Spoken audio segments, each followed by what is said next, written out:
well, it is after 2, so I think we'll get started. For those of you that don't know me, I'm Jenn Landry. I'm the Director of Museums for the City of Irving. We're so glad to see you here today, and it is my distinct pleasure and absolute joy to welcome Dr. Bob Beatty to Irving, Texas, and we're going to be talking today about his book, Play All Night, the story of Duane Allman and Fillmore East. And but Bob and I have known each other for over a decade, I think. Yeah.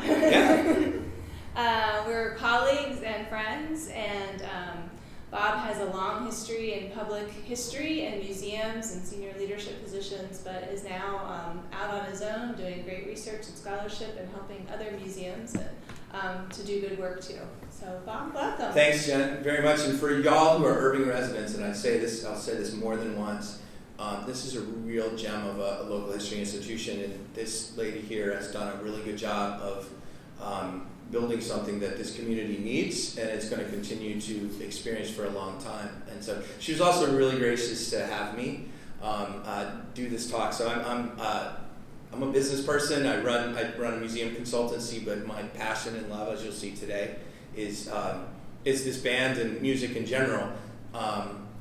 And Jen has been a big part of how you have been a big part, Jen, of how I approach this book and how I approach our work, because I do work in local history.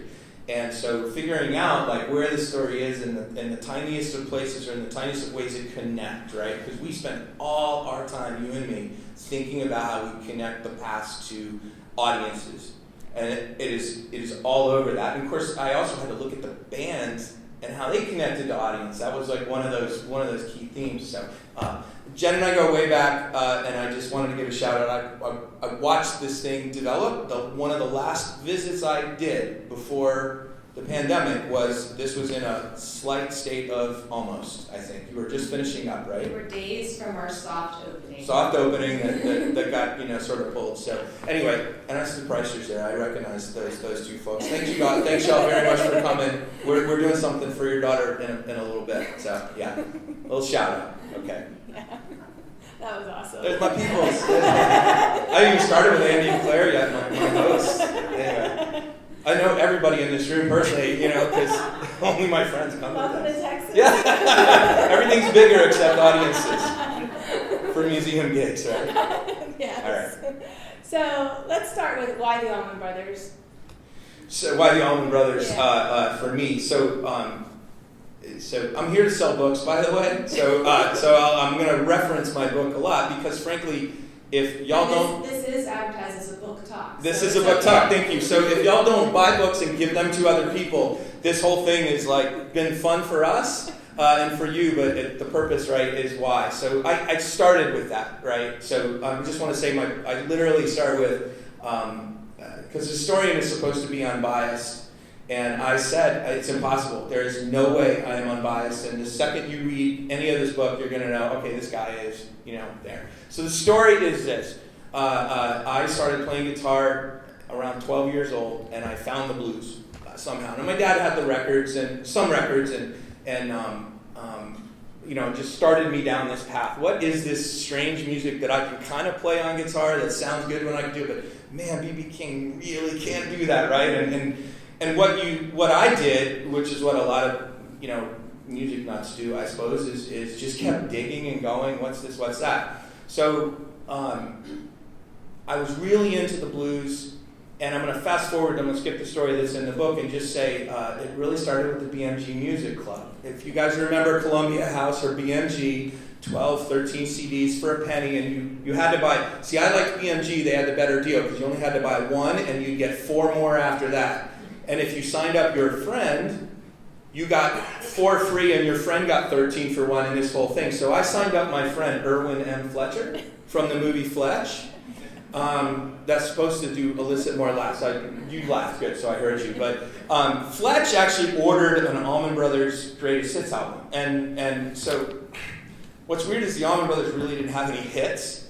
Greatest Hits albums for a CD collector of the early 90s was a way for me to learn about bands that weren't playing on the radio, deeper cuts and stuff like that. So like every college dorm had Steve Miller Band's greatest hits. Yes. Like and most of us had 2 versions, because when 2 guys would move in together, at least guys, I'm sorry, I don't know about the women, but the dudes, I can remember multiple times we had 3 guys in an apartment, we had 3 versions of that album, right? Because it was that good. Everybody had Rush Chronicles, or we at least had a set. So I got this greatest hits record and I put it in, and Andy was just saying on the drive over about the track Dreams on that album, which is from the Allman Brothers' first record, and how haunting it was. And I will say that was it. It was just like, it was like a perfect moment in time. I was just about to begin my second senior year of college. So it took me 5 years to get through college. It was the summer before this second senior year. It might have been a little earlier in the year. And they parted my hair. It was just like, what is this? And I was playing guitar a lot. I was a college student, so I had the time. And I was infatuated with what I was hearing, and I was enraptured. And then I got a magazine article about their history. And so as you would know me as a history nut, it's like the greatest player in this band that everybody knows, Duane Allman, died 2 years into their run and right at the height of their success. Everybody, that's a story, right? That's a rock and roll story most people know, right?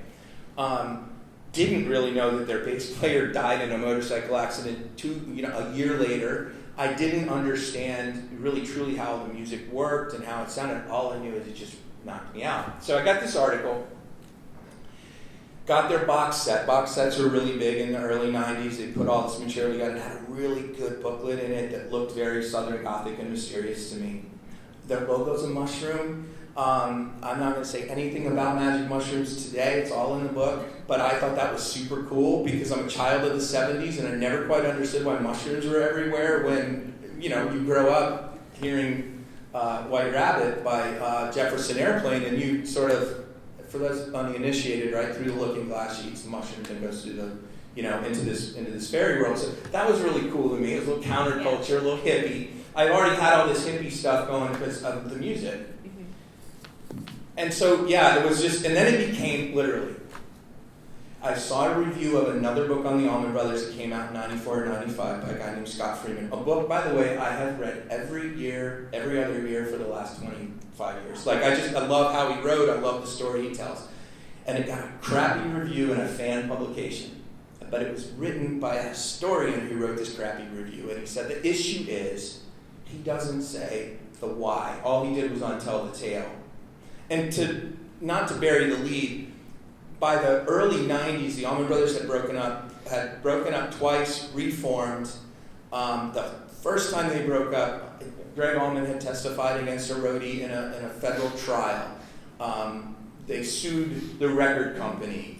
There was the second time they broke up, they had kicked J-Mo out of the band. They were wasted on coke and booze and were playing to increasingly smaller audiences and putting out terrible records. So there was this mystery about what was going to happen, and this guy didn't, but Freeman is his name, didn't get to do it, but I was like, could I do that? Could I write a book that would answer that? And no poop. I've been thinking that for, until October of 2022 when I did it. So, there's your long answer to the question. I just was like, what is this? And how do I figure it out? And then I suppose it goes with our work and always thinking about storytelling and the way we do it. Like, how do I impart a story? I like to write. I'm a writer. So it sort of all mixes together. And, I was talking to Brian earlier. I got my PhD. I went back in 2013 after my mom passed away. Right after I met you, actually, I started. Actually, it was before we met. I just started because it was always this nagging. And that became the goal. 2013 came 2012. Okay, I'm actually going to do 2 goals that I had set. I'm going to get a PhD, and I'm going to write a book on the Allman Brothers. So, that answer your question? Yeah. All right. That's awesome. Thank you. Thank you for letting me ramble. So, let's talk a little bit about your process. So, you talk about, your response to this review, and that's pretty early for a rock history book, right? Early 90s. Yeah, ish, yes. Yeah, because my senior thesis is later 90s. It's inspired by Crosby, Stills, Nash & Young in Kent State, and no one. Wait, you're just now telling me this little piece? Okay, hold on a second, y'all. We could have gone a whole different direction here. Jen has just gotten a lot cooler. Where's her staff? Okay, keep going, please. I'm sorry. So my senior. You know what you're talking about. No, well, I know just enough. Anyway. But nobody's writing history of rock and roll really in the 90s of the 70s because it's fairly recent yet. Yeah, that's a very fair statement. Yes, yes. And this is a journalist who wrote it too, not a historian. Okay. So, but you're responding to this and thinking, I can do this. So what is your process as a historian to approaching this more recent history? Where do you go for your sources? Okay. So I got a master's degree between the time I set this goal and did it. And I didn't even know you could do academic research. Oh my God, Sharon, I just realized. You're hiding under your thing there. Now I see. Hi. All my friends. It's all my friends. Sorry about that. I learned how to write a master's thesis in 2022. I turned that in. It was actually on the creation of the History Center in Orlando that I worked for. So, that is where I learned somewhat to construct arguments with primary sources. And just for y'all's benefit, I don't want to bore you, but this is a little bit of a book talk and a history talk. Like primary sources are exactly what you think they are. They're original accounts of what happened. They're not winnowed through some other thing. It's hard to find primary sources, but I had understood you had to find the actual book and look at it. That was what you did. And that's not how you really have to research. An autobiography is considered a primary source. Obviously newspapers that you can do or compilations of people's writings. These all work, right? So then the next question for me was, honestly, it was a long journey of compiling research that I didn't even know I was doing. I think I told you, I read books. I read super fast. I read a lot of books at a time.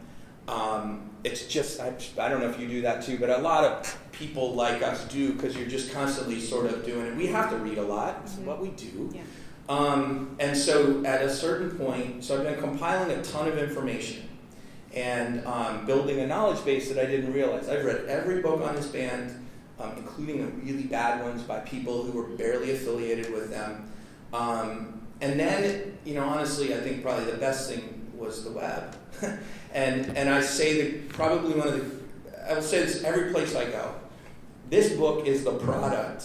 This book is over here. Those books over there that you're going to buy.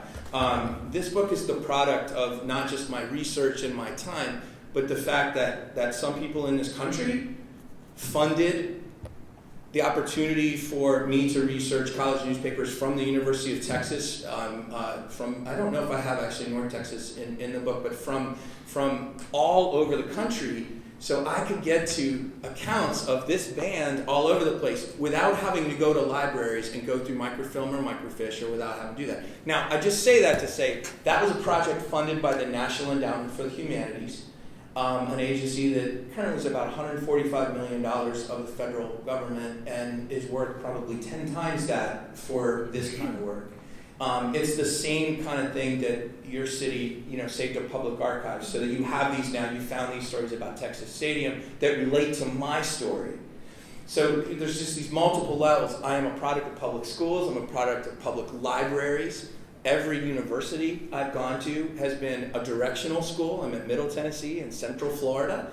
So I've really run the low gamut, but what has been so good for me is the public engagement, the public humanities, and the ability to get to this material that people produce themselves.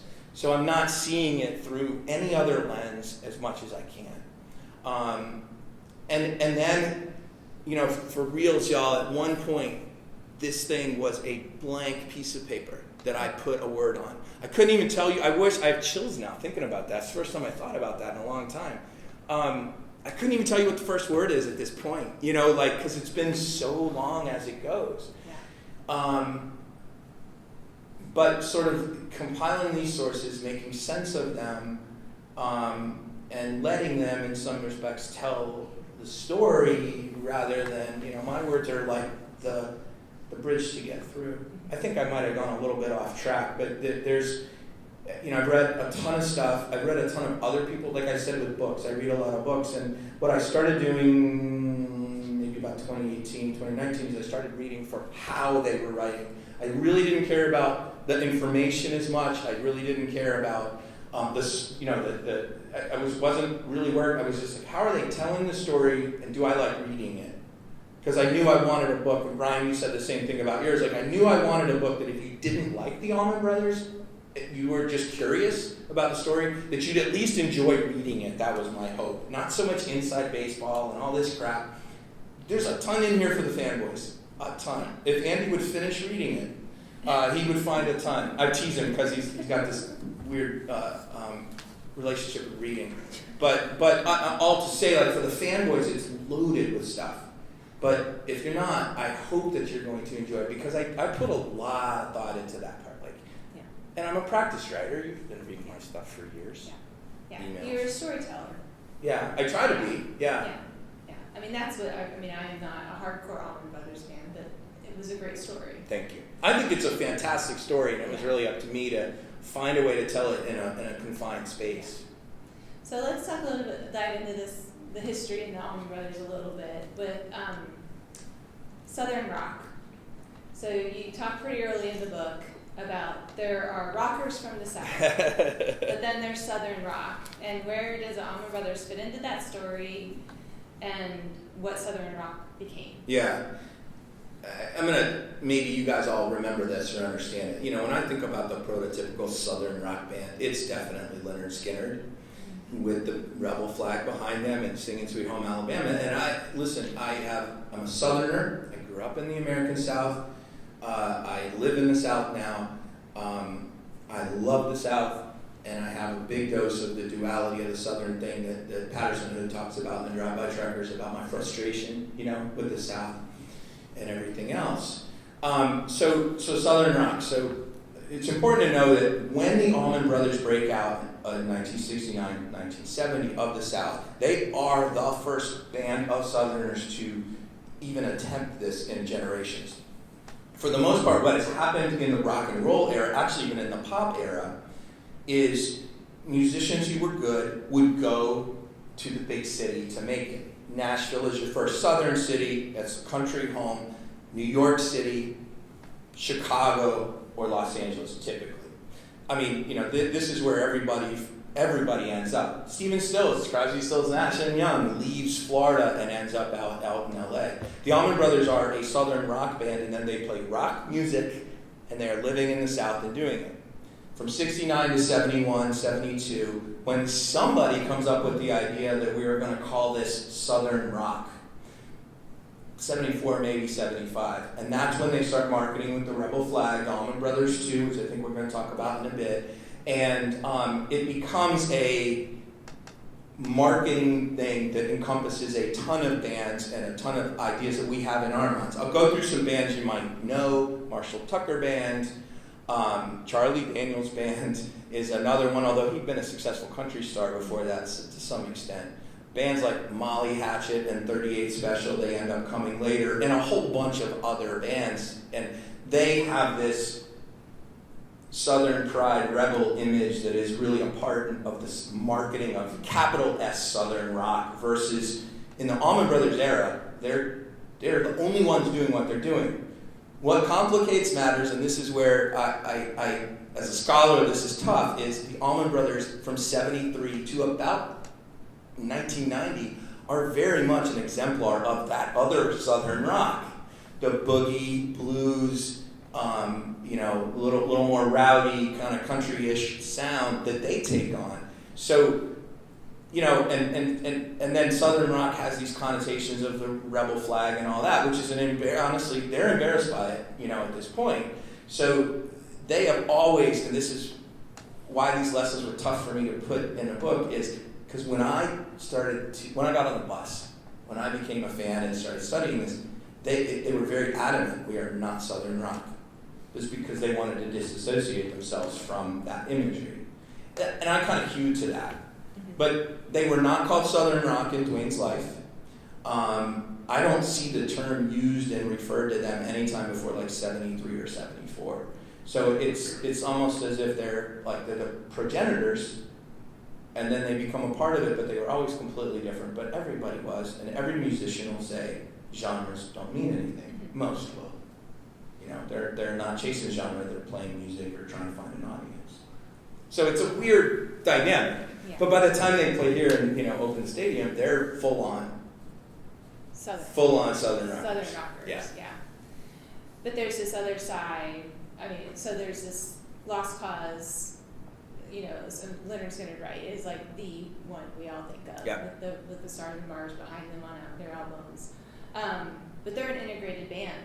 The Allman Brothers. Yeah. The Allman Brothers are. Yeah. So you want to talk a little bit about, you know, one they're receiving inspiration from Black musicians. Absolutely, yeah. And that is a lot of where their creation and inspiration comes from. Yes. Then they bring in Black musicians as a Southern band in late 60s, early 70s.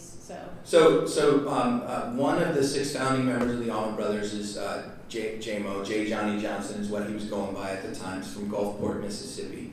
J-Mo had played in Otis Redding's band for a time. He also played in Joe Texas' band, so we'll bring a little Texas into that for a time. He was a touring musician.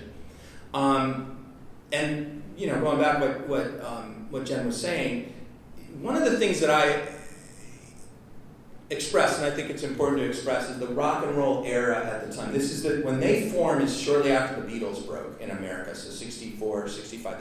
The Allman Brothers formed in 69, but they've been in bands since about that time.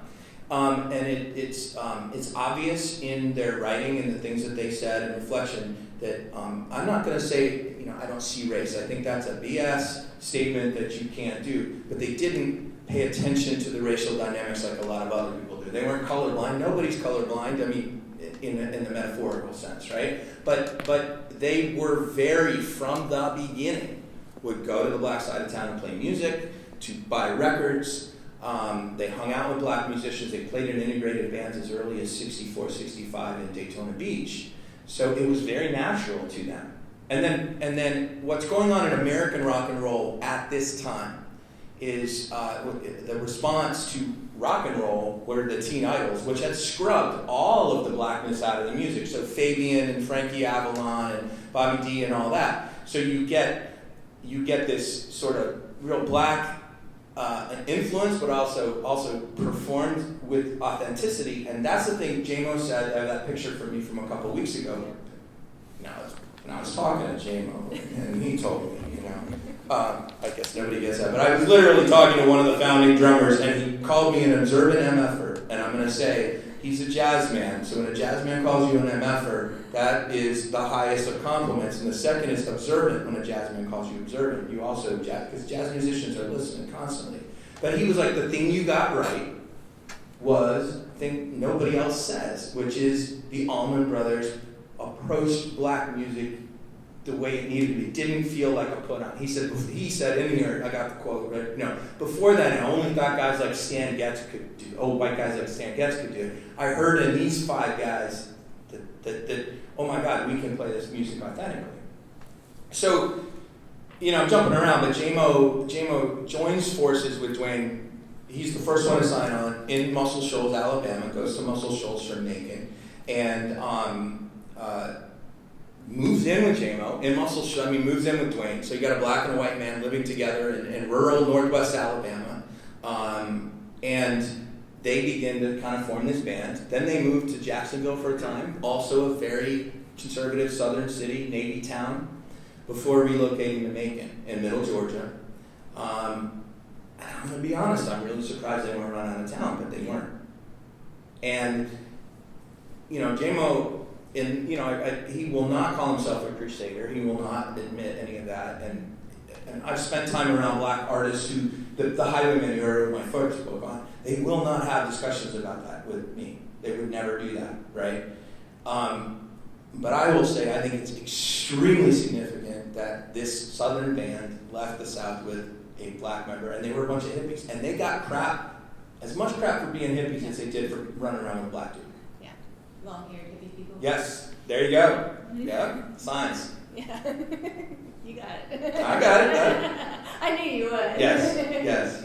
So it's not a J-Mo quote, but you do. Do you want to? hold I it. had Which one? I had actually dog-eared the reference where you. Okay, Because like, I see it. like So this is the quote from a guy named Miller Francis Jr. who was at Piedmont Park in Atlanta. So another key part of this story is the Allman Brothers played a lot of free shows as they toured. So they didn't sell a lot of records in their first 2 years, but as they toured, they would just set up at a park and play free shows. And so their first one as the Allman Brothers Band was in Atlanta at Piedmont Park.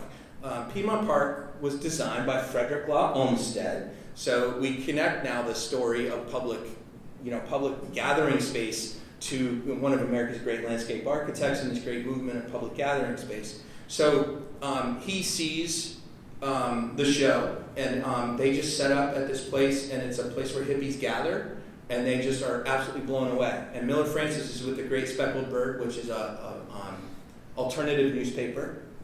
So he writes, I think it starts with, you can't, quote, listen to the Allman Brothers. You feel it, hear it, move with it, that's all in italics. Absorb it, also in italics, and enter into an experience through which you are changed. The Allman Brothers, he said, were fantastically together, authentic interpreters of black music, drawing, quote, as heavily from the blues as the experience of young white tribesmen can without exploiting its source. Musicians, he remarked, play a form of what some might want to call, quote, hard blues, but that term says nothing of their real achievement. What informs their creation is not black music, but the experience of young white tribesmen in experiencing black music. Thus, black music can be approached creatively by our musicians, that would be white musicians, if the jumping off place is our experience of that music rather than the music itself. The Allman Brothers Band, he concluded, know all this and a whole lot more. I love that quote. That's a good. I love that quote. I'm really glad you saved that one. Yeah. That's literally a dude watching, what is now one of the most famous, they're in the Rock and Roll Hall of Fame, okay? They've sold millions of records, sold millions of tickets, and he was standing there, watching them for the first time, and that was his experience. And that was something I wanted to do, dig into. That Georgia State University digitized the Great Speckled Bird, courtesy of the NEH's newspaper digitation project. Yeah. Digitization project. Yeah. So, and he's referencing there, I think, an important point that I think is a driving point throughout your book, and that is they're a live band. Mm-hmm. And, of course, the industry is all about, at this point, they're about vinyl albums. You're selling albums. That's what you do if you make the big time with 3-minute cuts. Yep. And then they're playing on the radio. And it's really the industry is still going for singles that would then drive album sales too. So even the idea of a cohesive album, which the Beatles kind of give us with Sgt. Pepper's, is kind of still a new concept, at this point. But you're absolutely right. They're not. The Allman Brothers Band did put out 2 records, one in '69 and one in '70.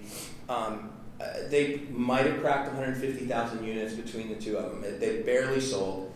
And so the only way to reach an audience is through your recorded music or live. So they hit the road, and they were on the road probably 300 days a year for the first 2 years. It killed 2 of them, destroyed every marriage in the band, right? But the issue was, they were really, really, really good live, but if you listen to it on the record or on the radio, it just wasn't as good. So by their 3rd record, they said, we have to record this live. And for those of y'all who are not new to the Allman Brothers story, but you know about At Fillmore East as a record, it is not a live concert album like the Stones had Get Your Ya-Ya's Out at the time, is the one I use all the time, where all the songs meld together and it sounds like you're at a concert. They fade every song out, and it's because they're there. This is a studio session for them. It just happens to be a studio session in one of the biggest, most important venues in rock music at the time in one of the world's great cities of New York. So they recorded everything live, and they said, you're gonna listen to these songs as individual cuts, and they were not 3-minute cuts, right? They did not make the singles chart. Yeah. It was FM radio that would flip over and play a 22-minute song called Whipping Post, and apparently the DJ could go out and take a leak or go smoke a joint or something like that. Sorry, I don't know. So, but the story is right. They were live, and when you read the reviews as you go throughout the book, of their studio records, it's all about any of those people, most of them are all guys. There might have been a few female reviewers that I used, but most of them are dudes, and they're saying, like, if you've seen them live, this just does not even come close. And so they know they need to make a live album. That is the decision for the third record. The make or break is we're going to go stand and we're going to record a live record. We're going to go out. And they were going to break up the band. You know, the record company had a lot invested in them. And they weren't recouping any of that, you know. So they decided, yeah, we have to record this live record. And that was the best decision. I mean, history has proven that. Yeah.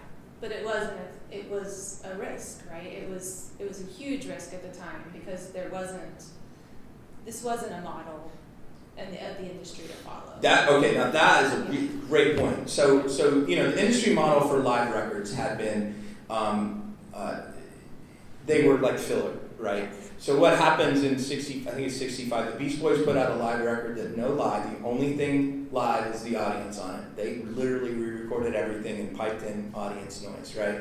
And that's what makes record companies say, ooh, maybe we're going to make a little money on this because we can throw this crap out there in between tours.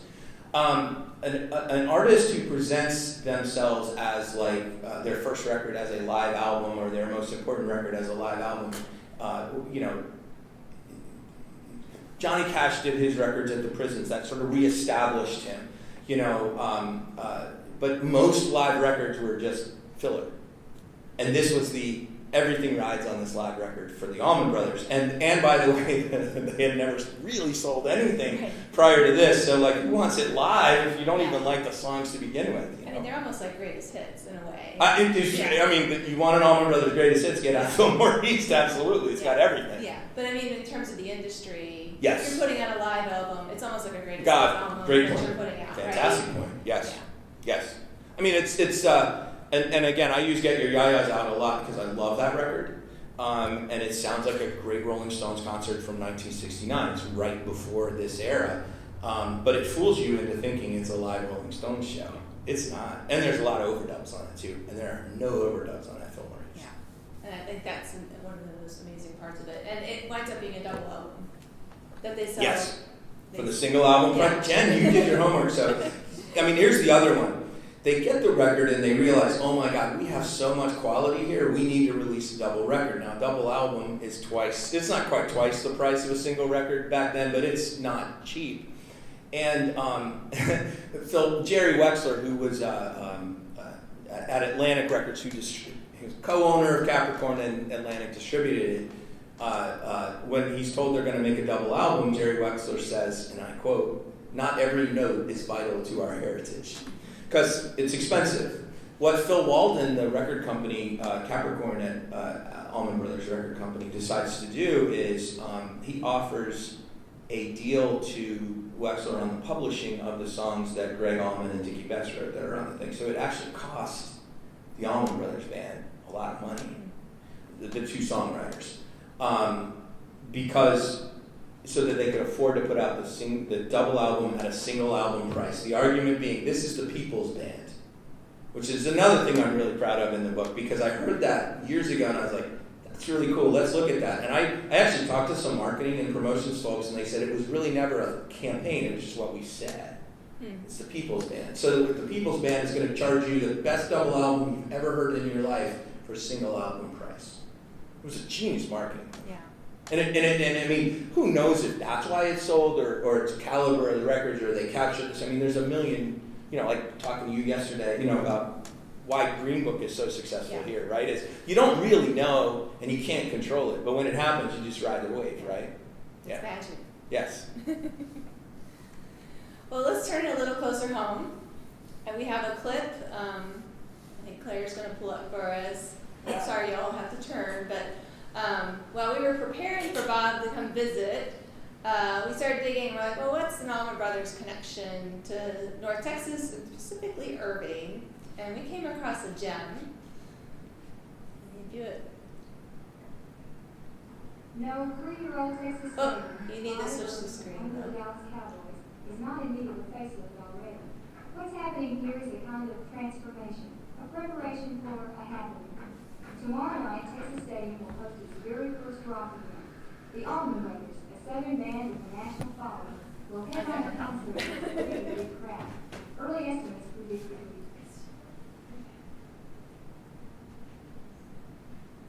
Pay no attention to the man behind the curtain.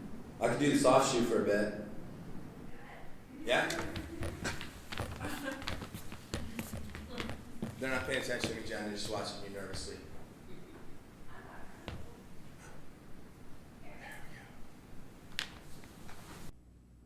No, 3-year-old Texas Stadium, the pride of Irving and home of the Dallas Cowboys, is not in need of a facelift already. What's happening here is a kind of transformation, a preparation for a happening. Tomorrow night, Texas Stadium will host its very first rock event. The Allman Brothers, a southern band with a national following, will headline a concert for a really big crowd. Early estimates predict between 50 and 60,000 fans, and this week the stadium has been getting ready for the onslaught. A special protective floor has been laid down to cover the tartan turf playing field. Squares of a material called hemosote have been put down, and that's been covered with tarps. Both types of covering are flame resistant, which is good news for the 15 to 20,000 fans who will be sitting on floor level, casual style. Workers have put up a 10-foot high and 88-foot long stage in the end zone under the scoreboard. The height of the stage is designed to keep overzealous fans from joining in the acts. The stadium's 565 regular speakers will be plugged into the group's own sound system, so fans on the floor and fans in the stands won't miss a beat of music. No one will have to worry about quenching their thirst or feeding their face either. Concession stands will be in high gear. And of course, security measures will be taken. Owners of plush boxes needn't worry about damage. Stadium security guards and Irving police will be on duty to protect those suites not in use. Tomorrow night, the floor of this arena will once again be where the action is, but action a little different from the standard fare of Texas Stadium. But the fans who will fill the stadium tomorrow night will be just as avid and just as intense as those who come here for football. Linda Metcalf, Channel 8 News at Texas Stadium.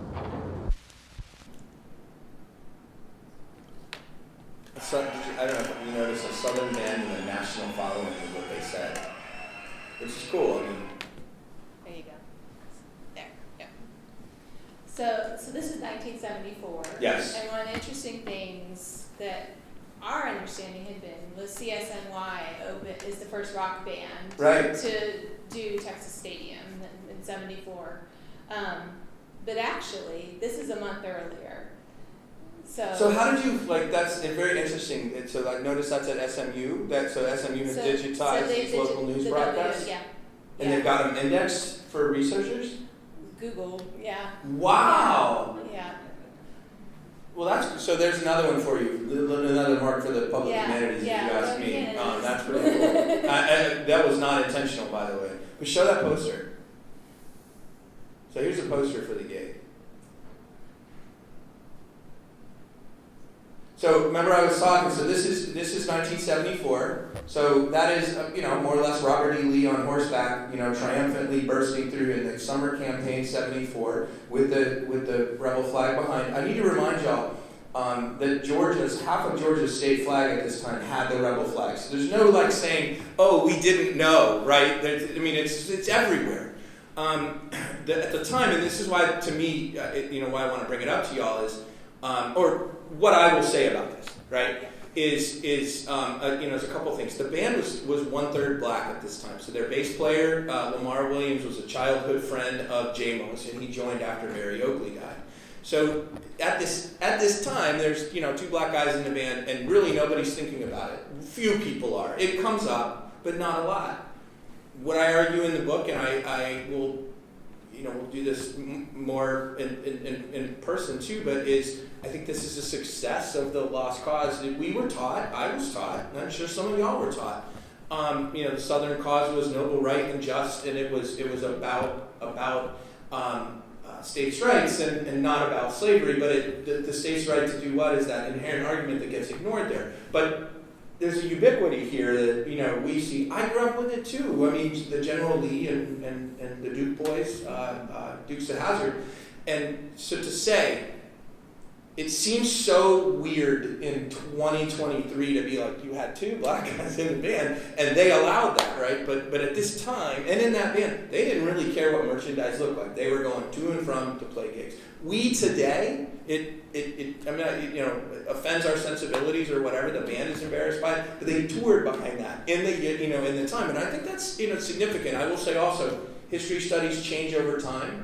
And I'm not a huge believer. I'm a believer in the progress narrative. I'm not a believer that the progress narrative, meaning we are moving forward to get rid of some of these negligent ways we treated each other. We're gradually getting better, but the problem is if you're the person who needs something more, progress moves really slowly. Okay, but if you want to look at the project narrative in terms of Southern musicians. This is the Allman Brothers in 74, and in 2021, the Drive-By Truckers put up an album cover that was basically the Lee statue in Virginia that looked graffitied and this or that. So that's and by the way, the Drive-By Truckers have connections to this story because some of them are from Muscle Shoals. They're actually originally from Muscle Shoals. So we've seen this in one generation that it's gone from the musicians ignoring it and just being there to now saying, no, we're going to address it differently. And I'm just giving you, all this is context for me and context for that, for that picture, right? Because the overall message, Jenn mentioned before, we're getting into the bicentennial time in America, so you're going to sort of appreciate maybe the eagle at the top and things, and there is an idea, and they are promoting it, they are marauding, conquering Southern musicians here to sleep with your women and do all your drugs and play a bunch of music, so they're playing off of that a little bit there too. Yeah. So let's talk a little bit about influences and legacies. Yes. I was telling you last night, I'm driving in earlier this week, I listen a lot to Sirius Vinyl channel, and Stevie Ray Vaughan comes on with Sky is Crying. And of course I was wrapping up Bob's book, and there was just this amazing kind of parallel, and I'm like, oh, I hear it. And so let's talk about some of their influences, because I think as historians we often think about this, but I think often just as music lovers, we don't necessarily make all the connections with how important either musicians are informed by, and then right. how they pass it forward. So Stevie Ray Vaughan is extremely significant to the Allman Brothers story for a lot of reasons, and I'll get into a couple here. So we just Jenn and I were just doing that. That was in Dallas, that show where yeah. Stevie Ray.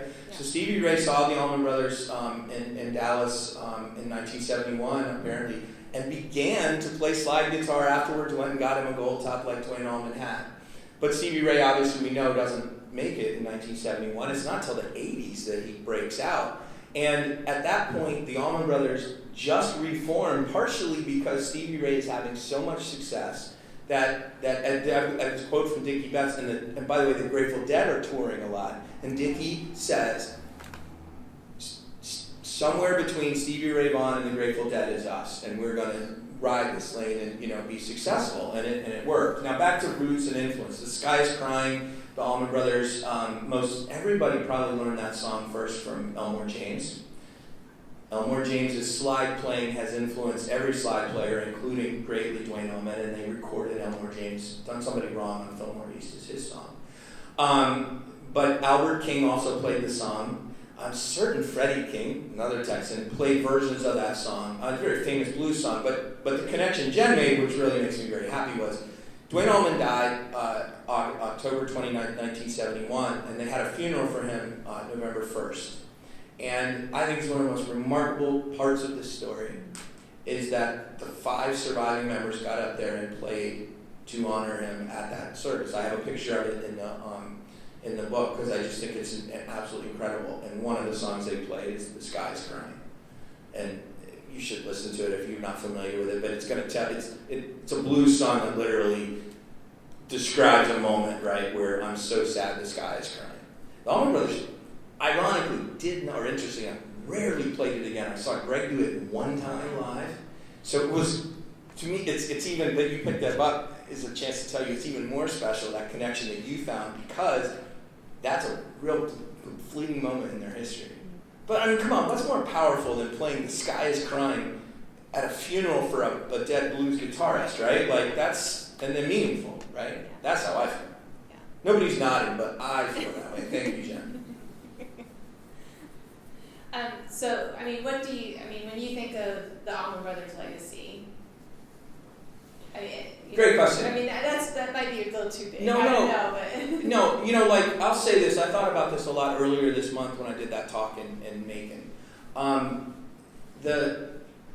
The Allman Brothers are, to me, music represents the best of the South. It is one of our, and by the way, I'm counting Texas in this because you seceded. That's the only reason. I know there's some boundaries and stuff, but I do consider Texas part of the South when I talk about this culturally, at least your east side of it. Thank you for the definition that I'll continue to do. But as a Southerner, and as a person who has, I was raised steeped in lost cause. I could not say Civil War, and my grandmother, it was war between the states. Anybody else have that? Or war of northern aggression? When you grew up, that was what you were supposed to say. That's what I had to say. And I was, the South's complexity really, really baffled me, right? And so in the South's music and its ability to communicate cultures, I learned eventually, right, it goes all the way back to New Orleans and jazz, right? That is our American art form that we have given to the world, and the Allman Brothers have taken a portion of that. They attempt it. They're not jazz musicians, but they approach it with that jazz mentality. I think jazz as the ultimate American melting pot. I think music is also the same. So what did the Allman Brothers give? They opened up the South to Southern musicians.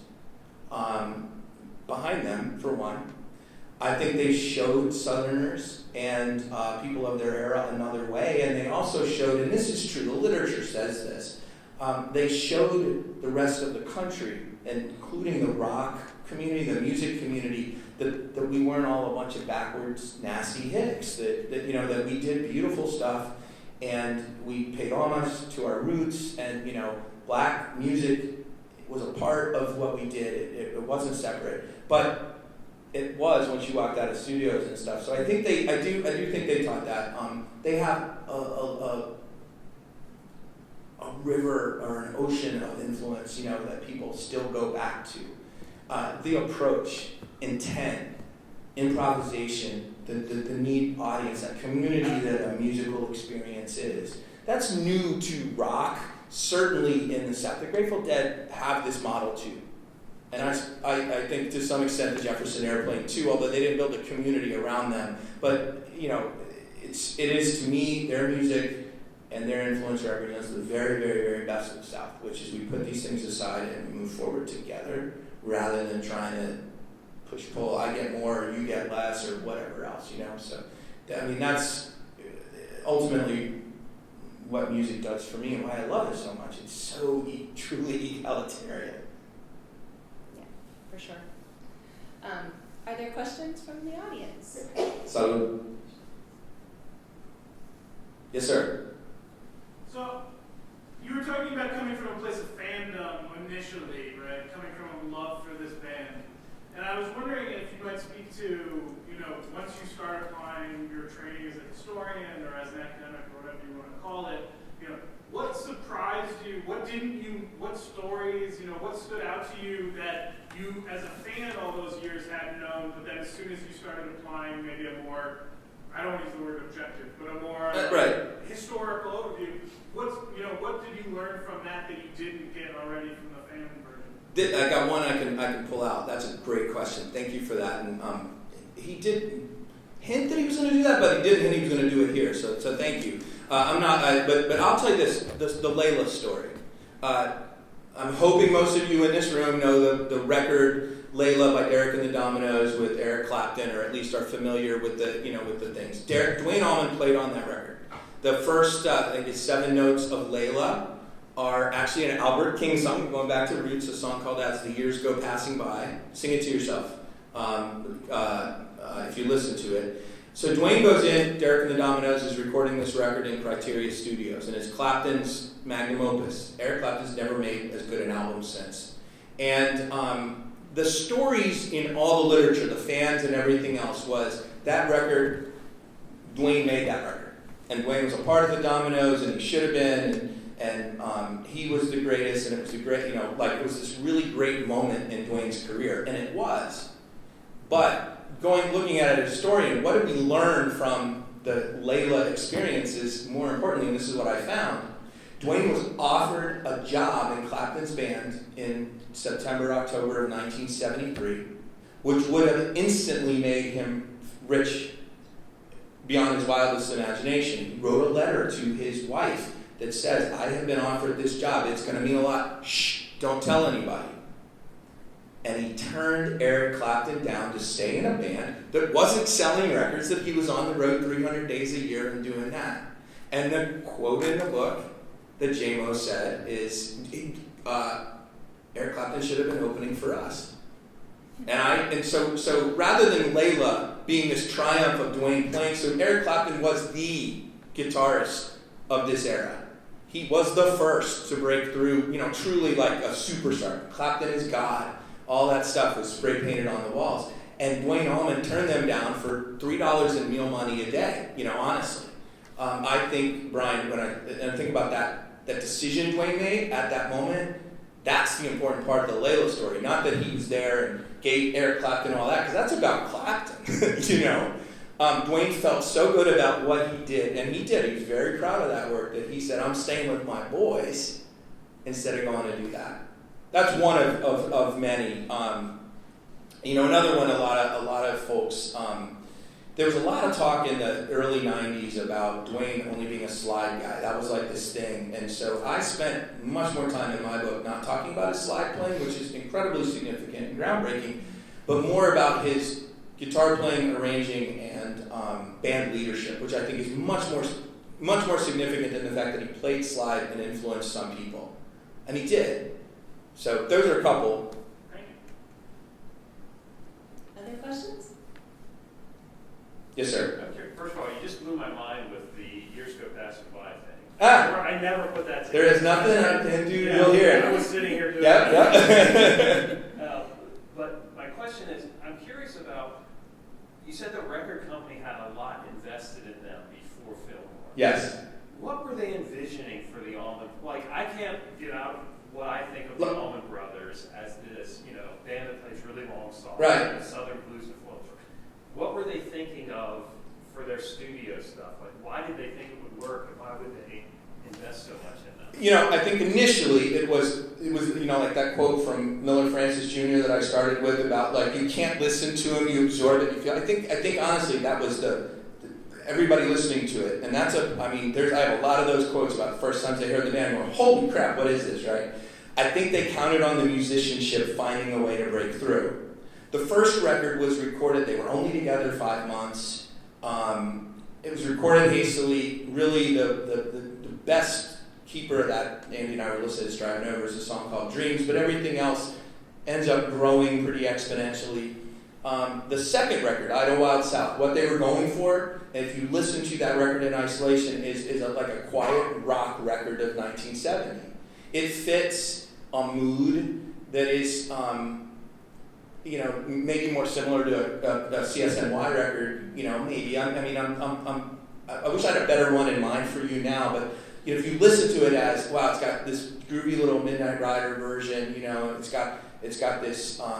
Revival, people, can you feel it? Right, it's got this happy little song. Even the blues songs are kind of tight. That was the record I think they expected was going to break.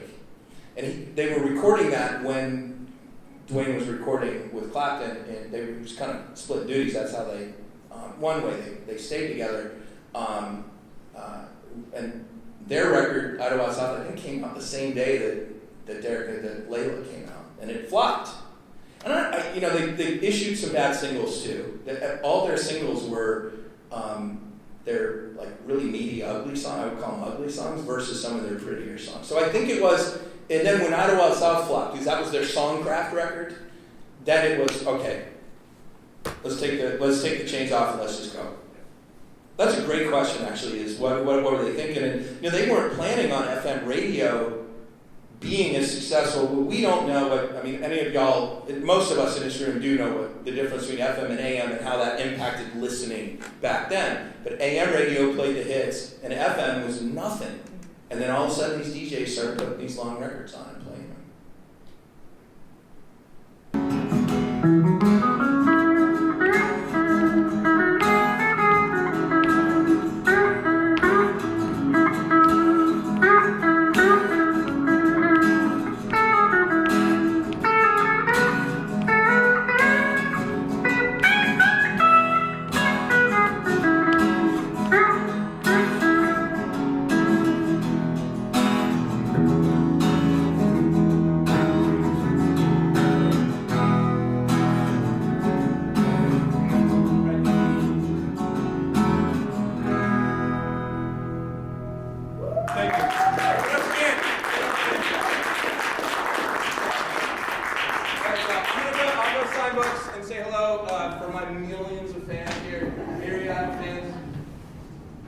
Swag too.